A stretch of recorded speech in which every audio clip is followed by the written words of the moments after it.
Please note that this video has spoilers for the subject.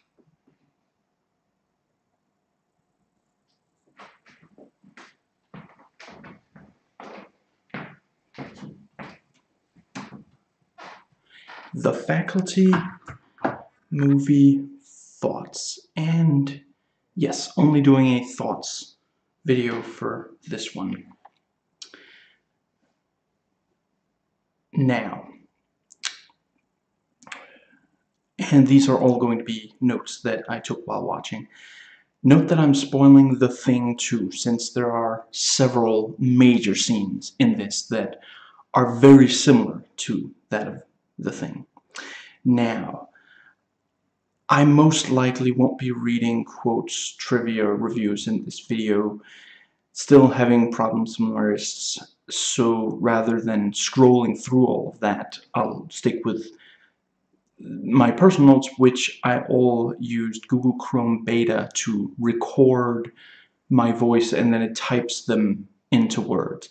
I do recommend, if you're into the movie, you know, to go read what's on the stuff on IMDb and the reviews. I disagree with a lot of what's said in the negative reviews, but and there are a couple of things on IMDb that I maybe don't completely agree with, but largely, like the frequently asked questions, I pretty much agree with their theories as to why certain things are the way they are in the movie. And one negative review, or I forget what exactly the vote was on the review, but the Metacritic user review that talks about the sexism in the film, I found very stimulating, and I have to agree with at least most of what's in there. I haven't watched this movie, you know, in years. I watched it not long after it came out, rented it, watched it several times then with a friend, and then watched it again today for this video. But yeah, loved it back then, love it today. Right off this is when I get into the notes I took during that are completely specific to the movie. Right off the bat, rock music, The Offspring, and you've got the angry football trainer and coach. And I don't think I noted, but you know, the ending really bookends the movie really well. It starts with the angry coach being angry at the football players, and it ends with that. And you know, right at the start we see Casey, I don't know what it's called, being rammed, I guess, you know, yeah, rammed against the flagpole.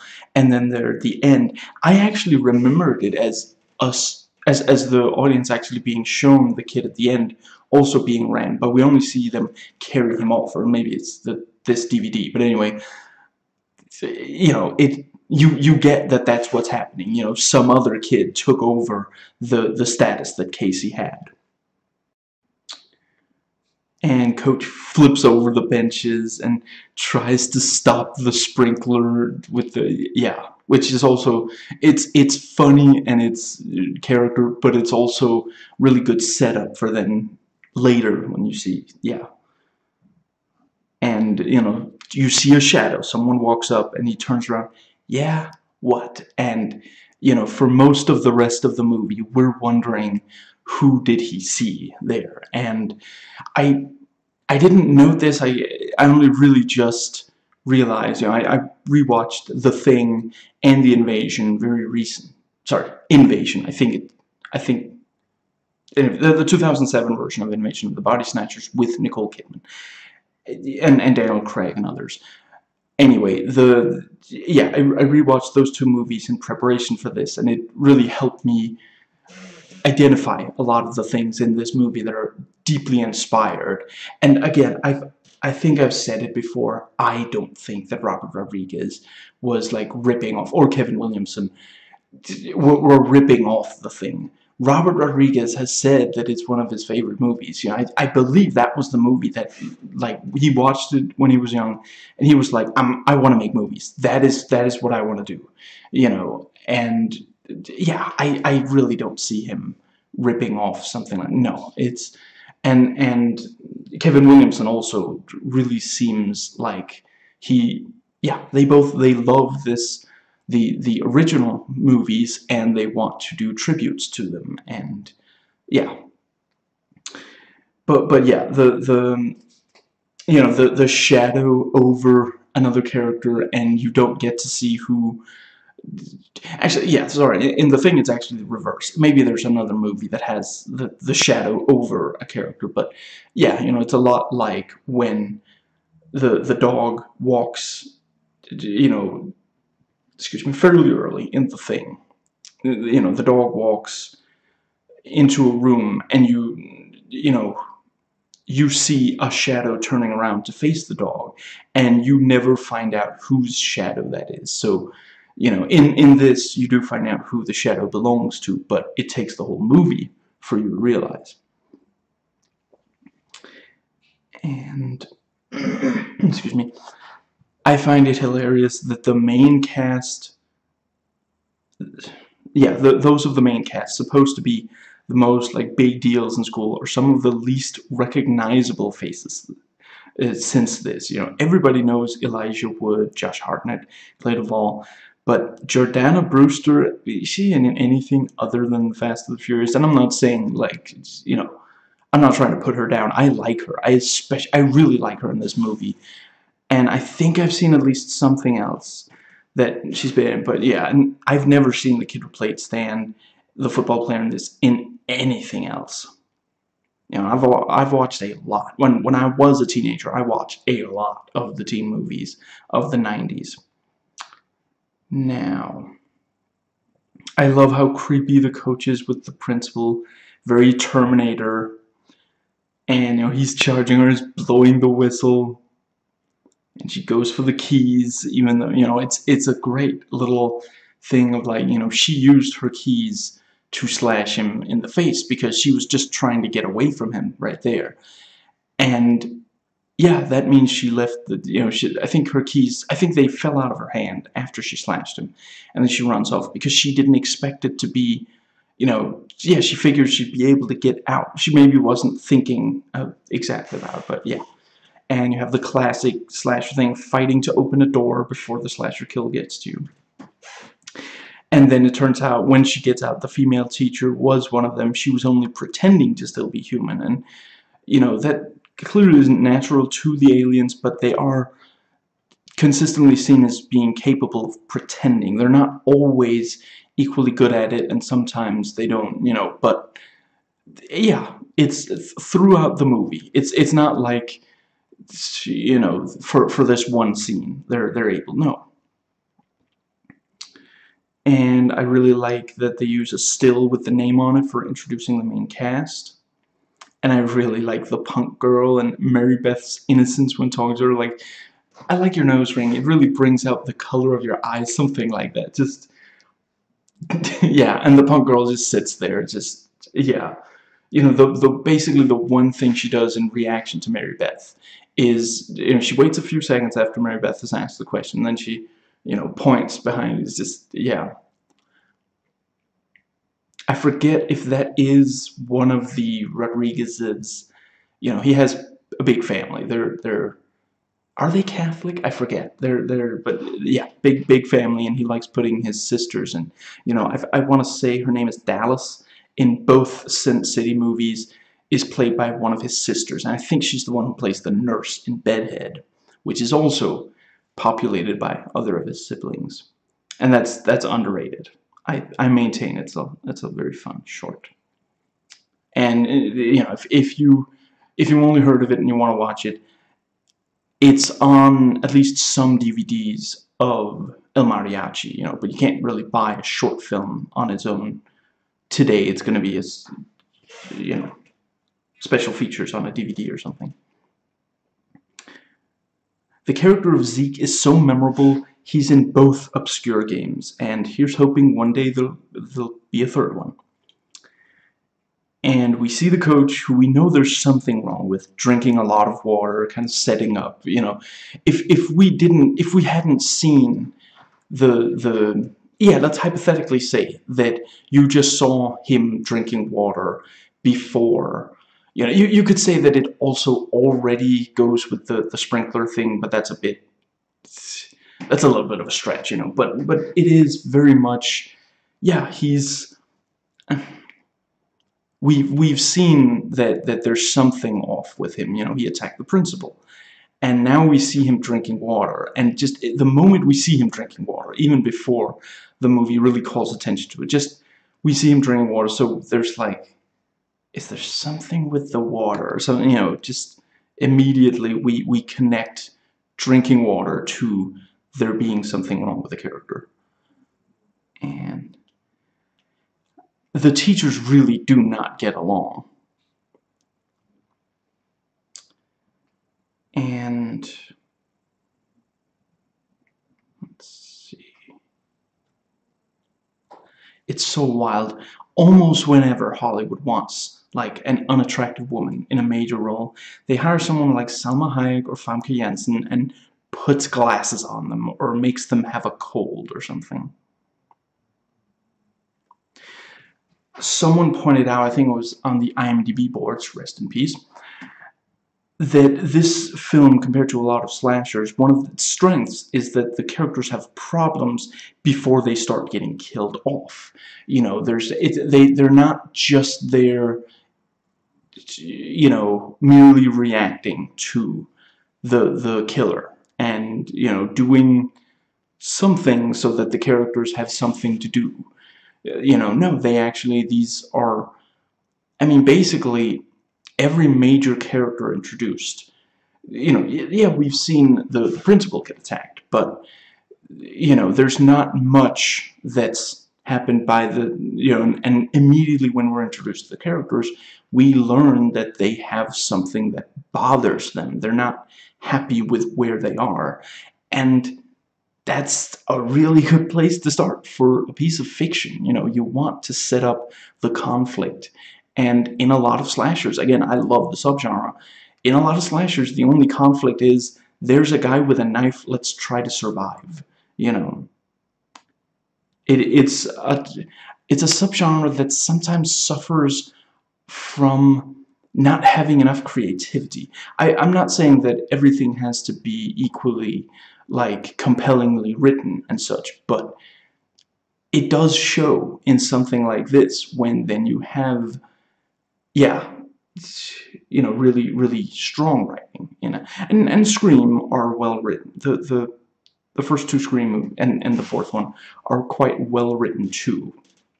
That also has some, yeah, something going on other than the killer. And let's see.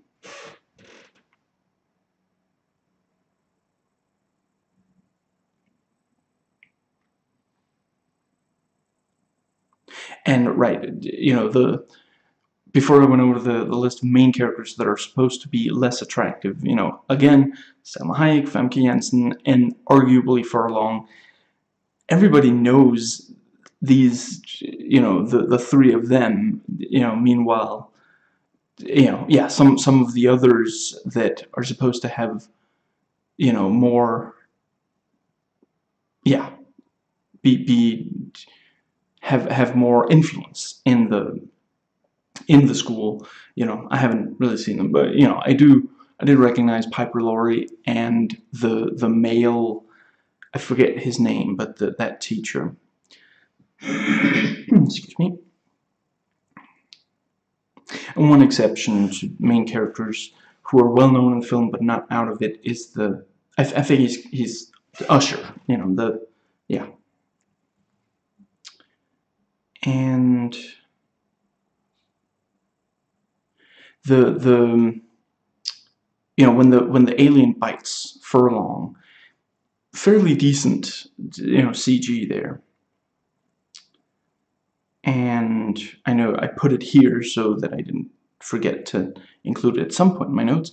When Stokely becomes more open at the end, she's dressing less like a goth, and really also here it's not, maybe goth is the wrong, I'm gonna have to just go with goth, but yeah, it's Hollywood goth, it's, ooh, we don't want to turn people too off from this, and ooh, goth isn't, that's not, not enough people are goth for it to be okay, so but yeah, there at the end of the movie, she's no longer so goth. It's, you know, it's annoying that Hollywood conflate being normal and well-adjusted with not being, for example, goth. You know, it's not something you have to get better from in order to, you know, you can have of, it's just, it's, you know, it's, some people prefer to dress that way, you know, but instead, you know, she's basically, she's dressing closer to, you know, the well-adjusted characters. But yeah, something I really appreciate about this, it's a movie where the cheerleader, the star athletes and such can be complex, and, you know, the goth isn't just, yeah, just a pure stereotype. And I think I think her name is Miss Brummel, you know, the elderly teacher, is genuinely creepy in the shower scene. And, you know, I do wish that they didn't use an elderly person, because then it's also like, I don't want to see an elderly, you know, elderly people are creepy and I don't want to see them in the shower. And yeah. And now we have the coach surrounded by sprinklers, where earlier he didn't want even one on him and he was like furious. I mean, when you're like stepping on the top of a sprinkler and such, instead of just walking away, you know, you're being pretty irrational in your strong dislike of that. Yeah, you know. I will say Famke Janssen delivers a great performance, both as the shy librarian type and the sultry, more, you know, more kind of forceful and, you know, I don't know if aggressive is too aggressive of a term, but yeah, I think you get my meaning. You know, and this is a movie where she gets to be something other than the sultry, as a lot of her career is, and that's also something I appreciate about the X-Men movies. But honestly, it's entirely possible that she was cast for Jean Grey because they were going to have her become the Phoenix, and maybe they right from the start wanted there to be a somewhat sexual side to that. You hid out in the closet. That is the most stereotypical hiding place you could have thought of. Next time you should pick the Bahamas of hiding places. And Salma Hayek as well does well not playing the sexy type that she usually does. And Robert Rodriguez does like to put her in a lot of different situations in the movies he directs her in. And considering that, you know, in From Dusk Till Dawn, he has her dance with a snake, even though in real life she's terrified of them. And in the Once Upon a Time in Mexico, that you have that scene where she's really high up, and in real life she's terrified of heights. So really, it's strange that he doesn't find something to expose her to in this one. I don't know, maybe in real life she has a really strong fear of having a head cold or something, I don't know.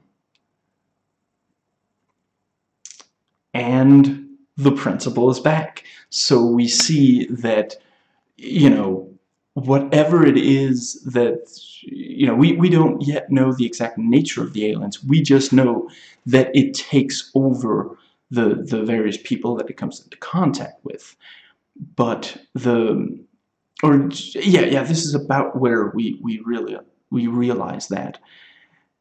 And, you know, the audience knows that the principal was stabbed earlier, and it looked like they killed her. And here she is, not a scratch on her. So you know, they have the aliens are capable of a certain level of regeneration, and they pretend it was Resuscitation Annie. And the principal walks off with the cop to convert him, and you even have that, like, you hear, you know, the signs of a struggle other than, you know, water on cereal. And he walks out and he's got the look, and just, I really think the acting in the movie, whenever someone has been converted and they're like cold and detached, you know, they're very convincing. It's not easy suppressing your emotions when acting, you know. And because it's a 90s movie where the adults don't believe their offspring, they think Casey's on drugs. And of course the nerdy kid built the gadget thing, the little spider. And title drop, Casey telling his father that they're here, the faculty. And he's like, oh, it's a devil cult. I think that's a reference to like a 60s movie or 70s one that this takes inspiration from, but I'm not entirely sure. Is it just a reference to... Maybe I shouldn't say that since it's a major spoiler. But that movie, I mean, they're not otherwise really saying... Well, it's people pretending to be normal who are actually doing something sinister behind everyone's backs, and they have converted a lot of people. Yeah, I guess it is a direct reference to that. Is there a way that I could say, hint at what that movie is without spoiling it for people who haven't watched it? I mean, it is a spoiler, isn't it? Even the relatively early... Let's see.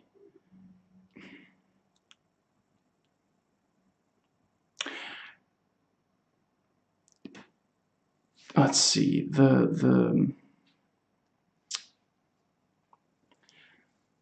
At the end of it, there's something wrong with a child's eyes. And it's said that that's because of the kid's father. I think that should do it. And now there's liters upon liters of water in the faculty lounge. Sorry, Silent Hill 1 has taught me it's called the teacher's room. Stan and Stokely are genuinely cute together. And the teacher asks them to write down their relatives so that they can go after them. And, you have the killer line.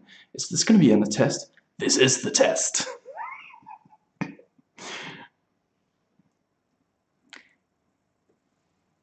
And... that would probably kill me, says Mary Beth. Good foreshadowing. Ear exam, right. And now we see the arguing couple again, but now the guy is completely passive, frustrating the girl, and Mary Beth says she moved due to an accident. Again, good foreshadowing. And now students are lining up to drink water from the fountain. It's a good visual, but when you really think about it, how can the ones that are only in line stand to wait, considering how much we've seen them drink? Wouldn't it make more sense to have, like... Yeah, they did it for the visual. It doesn't completely make sense that they would just be standing in line and just tolerating that, considering how... Yeah.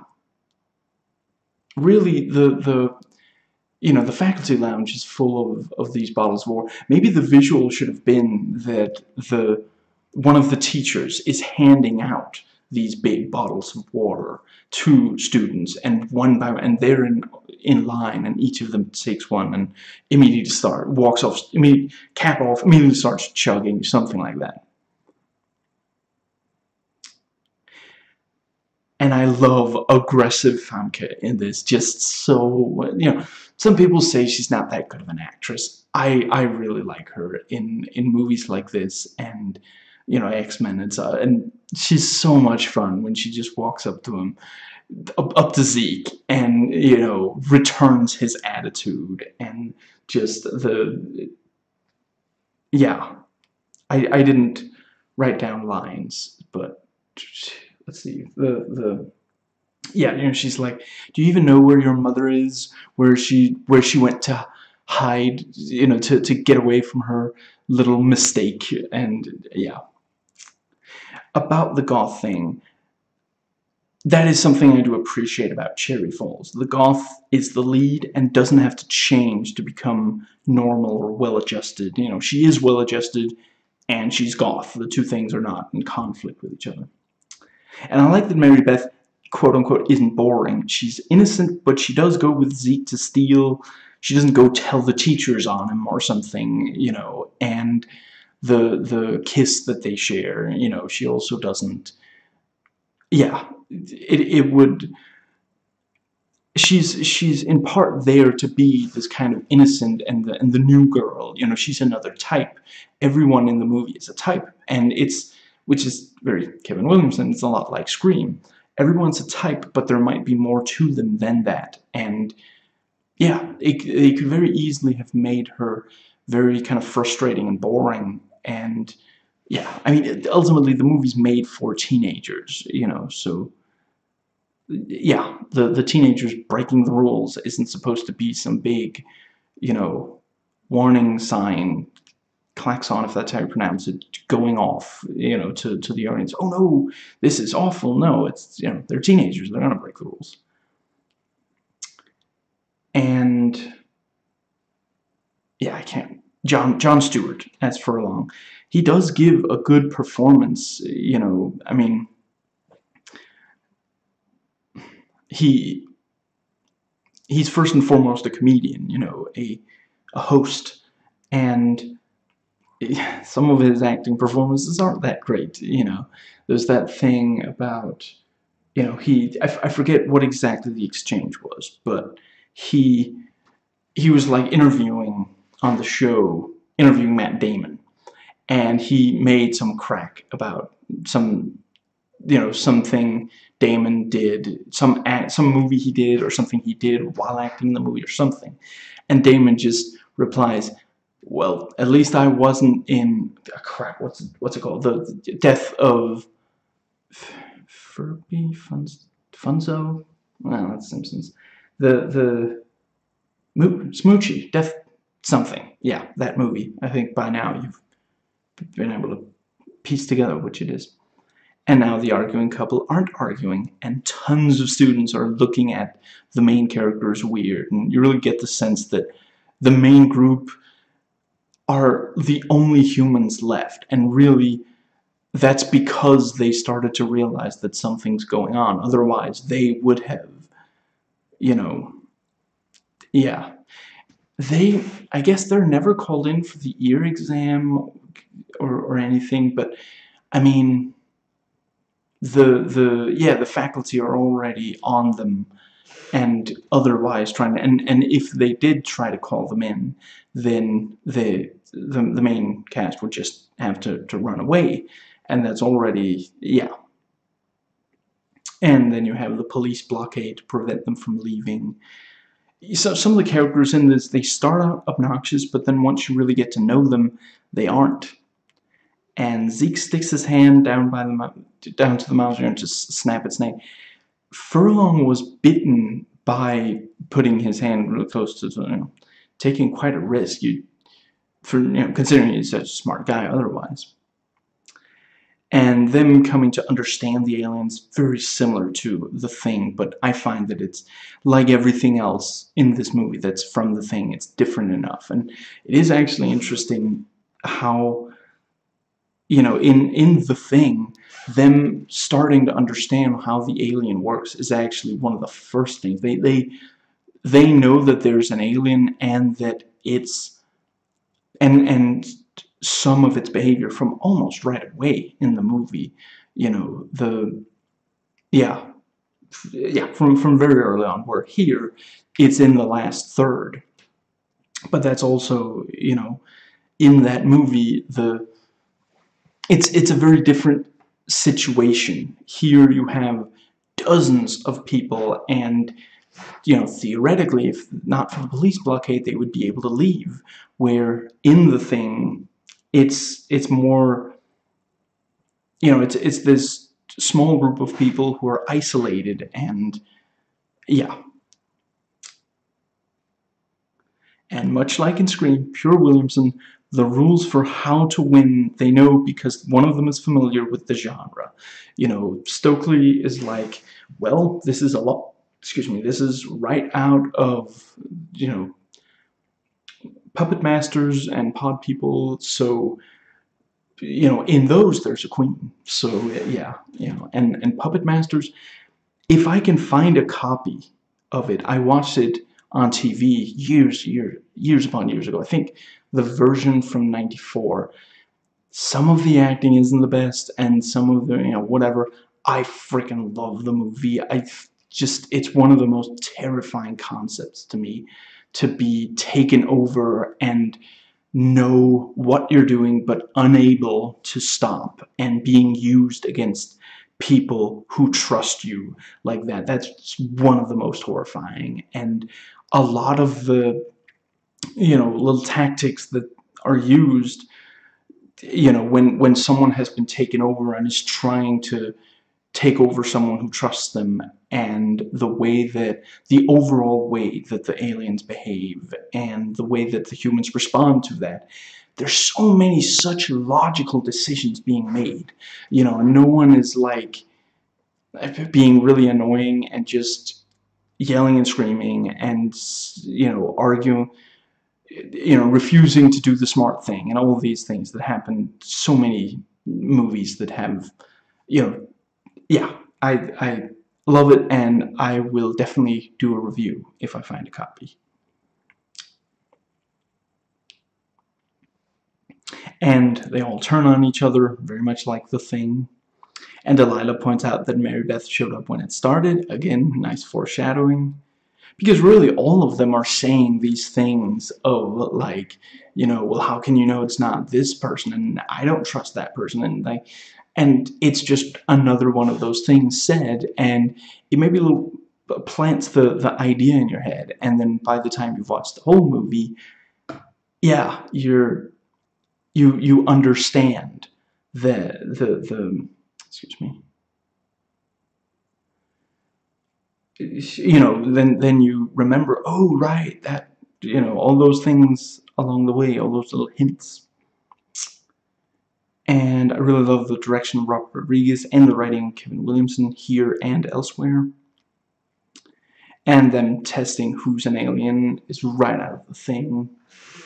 And good acting for when they get high as well. He's dual-wielding drugs.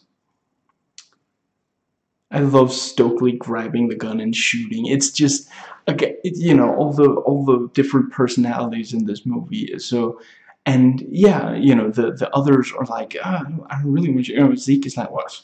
It's called a gun. He's so smooth about it, and then he's not shooting. And Stokely just grabs the gun and immediately shoots. And in part it's that she's not the biggest fan of of Delilah, and the various, just, she, in a lot of the movie, she is this very reserved kind of, so yeah, it's pent up, and when she releases it, yeah, she just goes all out and just, doesn't she like empty the gun, doesn't she fire all 6 shots, The car waiting for Delilah suggests they can communicate telepathically. I'm not sure. Maybe it was said and I just missed it, but I'm not sure the movie really outright says that they can, but it certainly does make sense.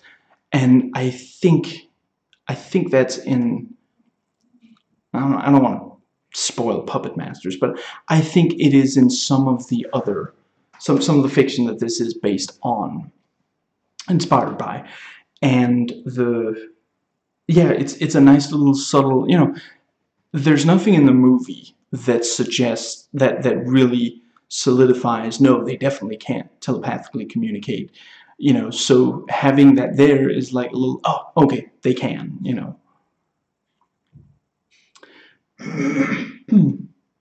As an example, when once Casey is inside the bus, Delilah really must have been waiting in there, basically.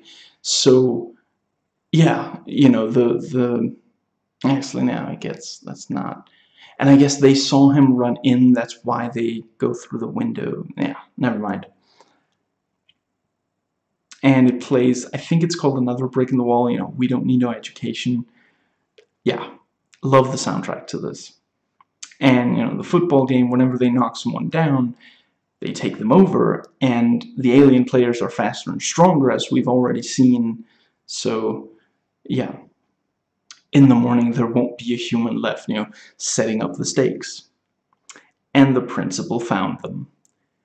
Sniff it or he shoots you. So this is the kind of thing that propaganda once said drug addicts were actually like. And Mary Beth pours it all over the principal, sacrificing one of her own, pretending that it was out of fear that she did it. But yeah, you know, and that's also when a few minutes later, when you realize she's the queen, you realize that, yeah, legitimately she was willing to. And Delilah spent a little while there. The you know, clearly, yeah, the IMDb fact says that she must have been taken over after she ran from the school, when Casey, you know, she and Casey run and Casey falls. The next time we see her, she's wearing glasses. And yeah, the IMDb fact suggests that she was taken over, and when she comes back, she's wearing glasses because it freed her. It let her live, you know, the way that she was comfortable with, which is, yeah, the movie very, yeah, throughout really seems to suggest that that's the case. And yeah, you know, deep down, she doesn't want to have to constantly be Miss Perfect and head cheerleader and all this. So yeah, and yeah, she spends a while seemingly working with the rest of them and seemingly acting naturally because they can do that. You know, they're capable of, they're not like completely controlled by the you know, I want to say that that's a thing with the Stepford Wives, which it also does. This definitely has some Stepford Wife stuff going on. You know, I think I should maybe, I have this list of potential franchises to cover. I think I might want to put Stepford Wives on there. There's like several movies there, aren't there? It's not just the original and then the remake. Yeah, I'll have to write that down right now so I don't forget. Stepford Wives. There we go. Let's see. That brings us to, yeah. So, you know, the Stepford Wives, as far as I have to admit, I haven't watched any of those yet. I think those are completely incapable of pretending to be normal. You know, once they have a Stepford Wife, and also in, yeah, I'll just stick with that. Yeah, they are incapable of pretending to be normal. And yeah, in this movie, that's not the case. And, you know, Delilah, she works with them until she can get close to the scat. You know, that's basically, and she only when the test takes place does she reveal herself, which is, again, like in The Thing. You know, I mean, once by the end of The Thing, you realize,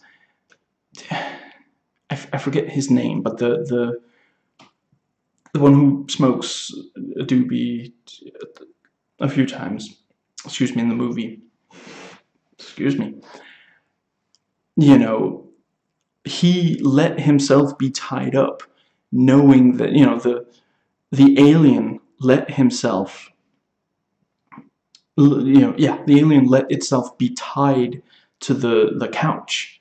You know, you would maybe think that the moment the idea of being tied to the couch was presented, that the thing would attack, because that's what, you know, that's what happens whenever it's when it's found out. It reveals itself and attacks. But, you know, the similar to how, you know, the dog, when it's put in the kennel, is like kind of slow about it and doesn't really want to go, you know, but the I completely forgot his name, but the guy who deals with the dogs, you know, he like said, well, go on in there, and it knows, well, the expectation is for me to go in there, so I will. And the other dogs immediately, there's like, okay, there's something wrong, because yeah, they can smell it, they can sense there's something wrong here, and they start growling, and then the thing attacks, you know. And the yeah, and when the test reveals that the guy who smoked a few doobies, that he is one of them, then he attacks, you know. So it is this very, and you know, by the end you realize that Wilford Brimley is one of them, and it's not entirely clear for how long he has been, but clearly for a little while, since he's been building the UFO, you know. But yeah, so it has that, you know, these, despite that, he gives them advice on how to fight the thing. So, you know, I think I also just rewatched Des Deacon's excellent review of it. I think he said that, you know, Wilford Brimley is basically sowing discord. He's getting them to not trust each other, because that helps the thing. I like the reaction to the Stokely kiss. And it's also fairly Kevin Williamson to have like that kind of, and then people around reacting to, yeah. Very cool visual on the coach's face with the like giant teeth kind of, and the worms sticking out and everything. I like Stan's "now I'm evil" face, you know, when he pretend he's about to, and then he pours it out in the face. Yeah.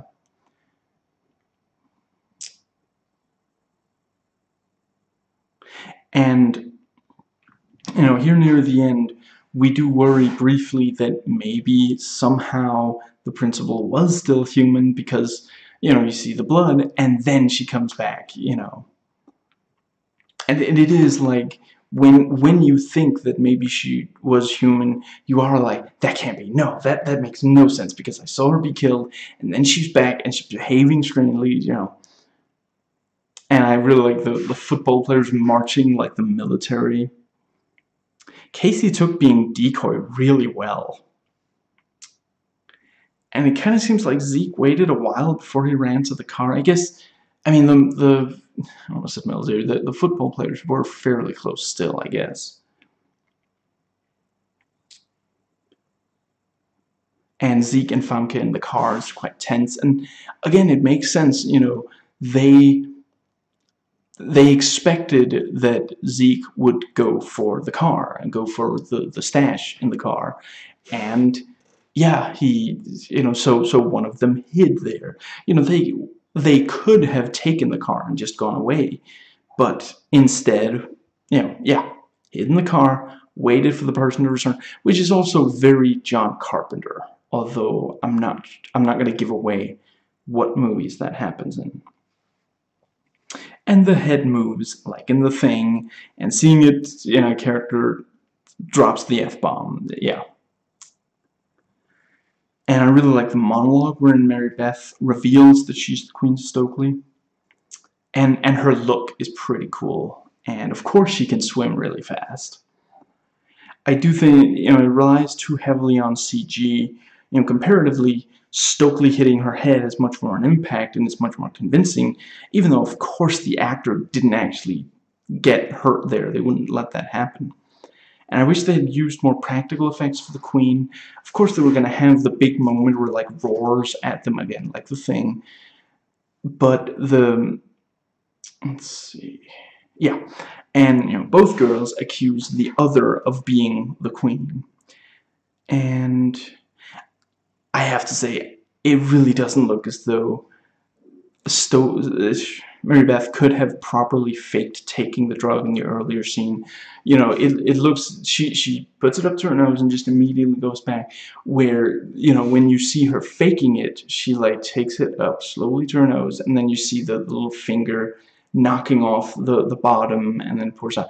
Yeah, that's just not the way it happened in the earlier scene, and I really do feel like they could have made it work better.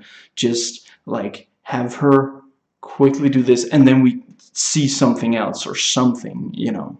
Actually, that would have been a pretty decent time for, you know, then she could, like, telepathically tell Delilah to attack so that, you know, to distract from her not taking it, but yeah.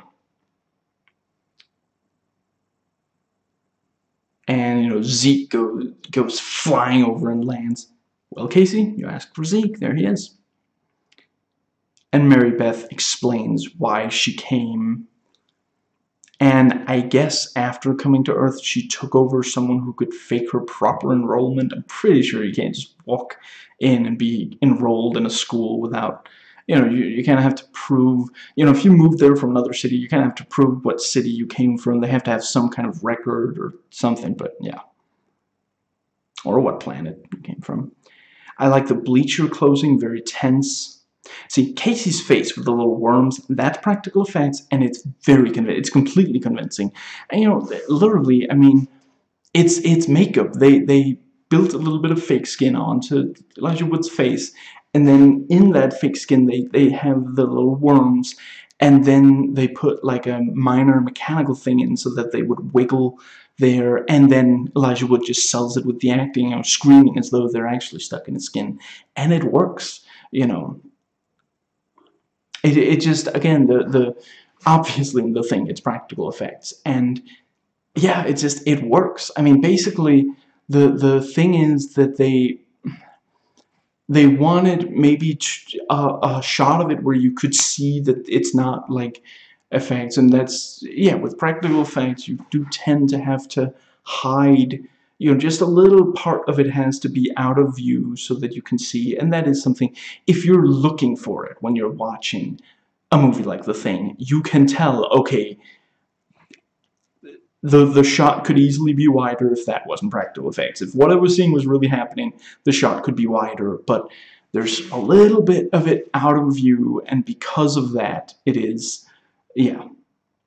And that's what I figured was the case here, because yeah, when you see it, there, yeah, some of it they couldn't really have faked it, and yeah, I think, and that is unfortunately some. I feel like Robert Rodriguez at the very start of his career completely understood that there are certain things that you can properly fake, and then there are things where you just push it too far. But then once he got a real budget to work with, he kind of seemed to go against that, and yeah, it's too bad.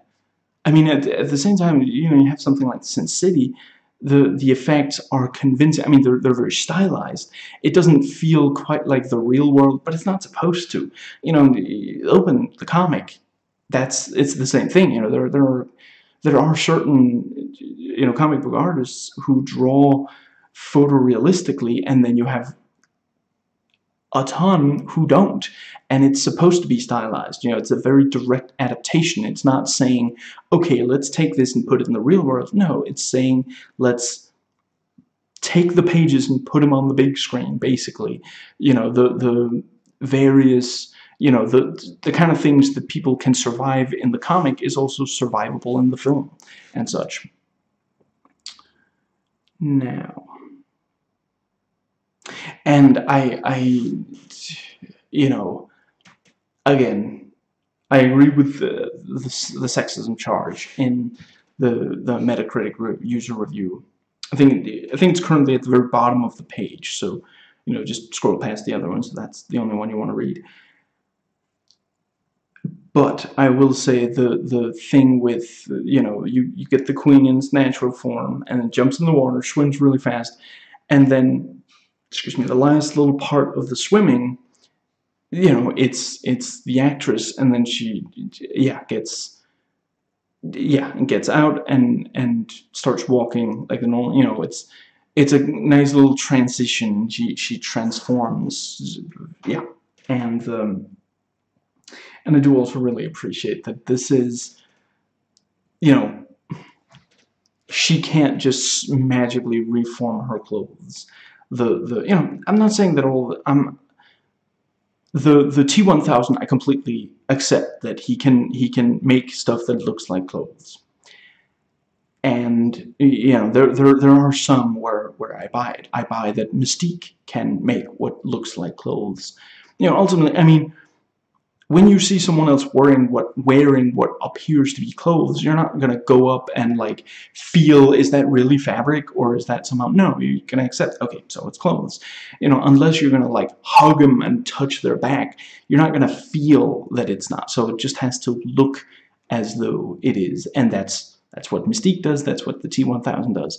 But, you know, a character like the Hulk, the fact that his pants survive him hulking out, that's because they didn't want to have to constantly put in shadow the, you know, Hulk ass and Hulk junk. That's the reason, you know, and I do appreciate that in this, although it is, of course, also to put a naked girl in front of the camera. And that does appear to be the actress, so I don't know her from anything else, I don't think, at least not offhand. So, yeah, I don't know if that was like a thing that she was just comfortable with in other movies, or yeah. And you know, before Mary Beth reveals that she's the queen, it really did seem plausible that it was the coach.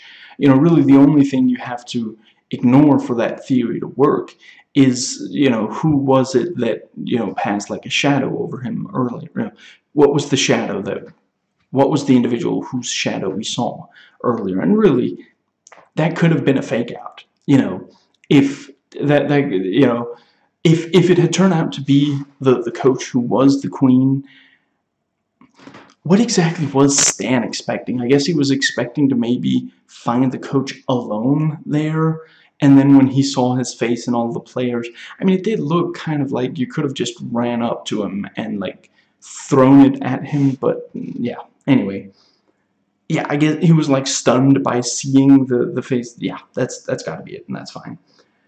Yeah, the you know, they could later have done like a flashback to that, and it was just a random person. It wasn't. It was just a something to. It was a red herring is the word term.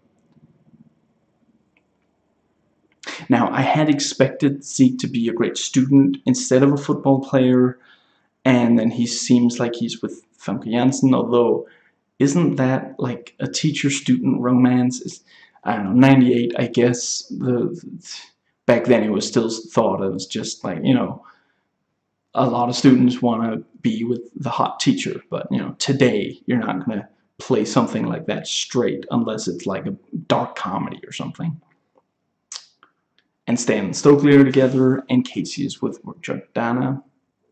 Now the movie is 1 hour and 34 minutes, not counting the end credits, 40 minutes if you do count them. And part of why the practical effects in the movie are great, Greg Nicotero. And, you know, he's worked with Robert Rodriguez elsewhere, including From Dusk Till Dawn, which also has really great, yeah. And again, a lot of them are this kind of, you know, there are a few morphing effects in that movie, but you know, the creatures themselves, that's people in makeup. You know, that's not, you know, and then there's that one shot of like bats, that's almost definitely animated as well. But yeah, other than that, the people with the creatures, that's actors in makeup, and that makes it so much more effective, you know. And yeah,